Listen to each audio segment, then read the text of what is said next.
have already discussed about direct proportion.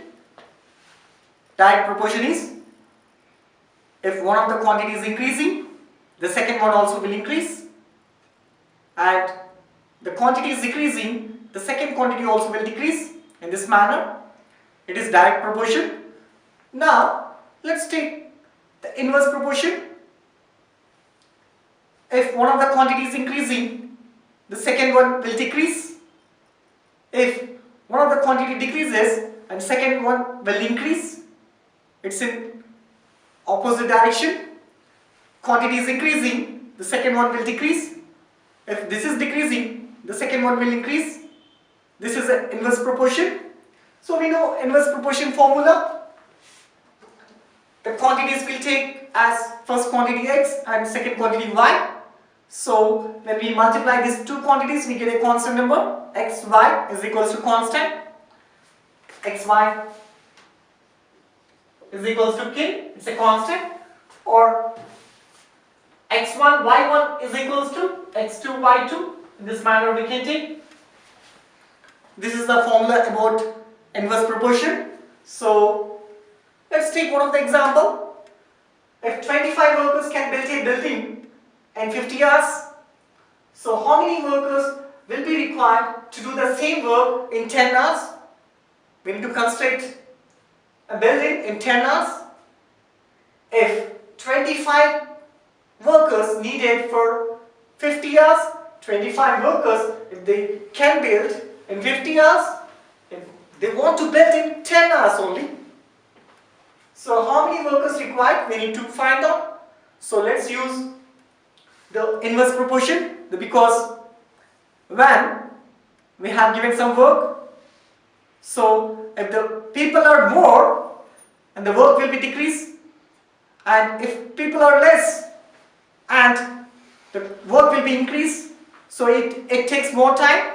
So if the people are more and the work will be less, that means it will be completed in less time. So if people become less, the time will take more. It's in inverse proportion. So work and time.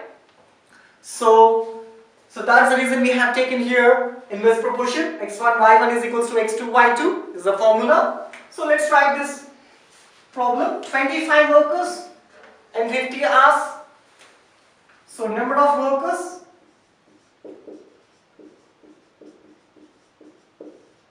and time.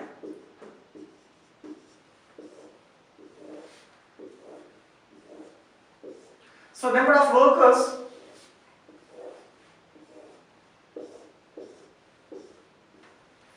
of workers are 25 here. So they are taking 50 hours of time to complete the building. So we need to complete that work within 10 hours of time. So how many workers are required? We need to find. So use the inverse proportion rule. That is x1 y1 is equals to x2 y2. So let's substitute that values in this formula. 25. So this is x and y. So x and y. Let's take this x and y.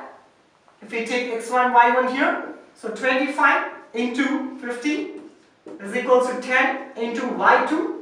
Let's find out. We are finding for 10 hours how many workers are required. So let's transpose this. So we get 25 into 50 divided by 10 is equals to y2. So let's cancel this. So 0, 0 get cancelled. So when we multiply this both, we get 125. So it is taking 125 hours to complete the building, and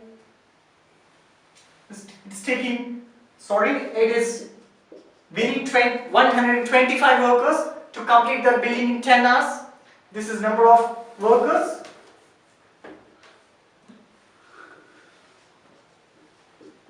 It is number of workers. So we need 125 workers to complete the building in 10 hours. Let's take some other example on the same concept. Suppose if we have only 10 workers, So how much of time we need to spend to complete that building? Let's take the next situation.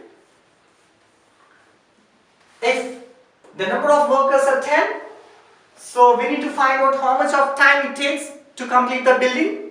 So let's use that 25. This is x1, y1. 25 into 15. That is equals to x2 is here x2, y2. Let's take here. So into 10 into y2. So let's transpose this. So we get 25 into 50 divided by 10 is equals to y2. We transpose this using rule of transposition. So when we cancel this, we get 125.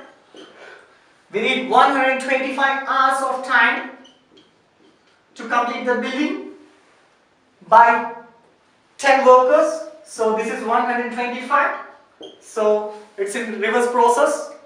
So 10 workers they can complete in 125 hours.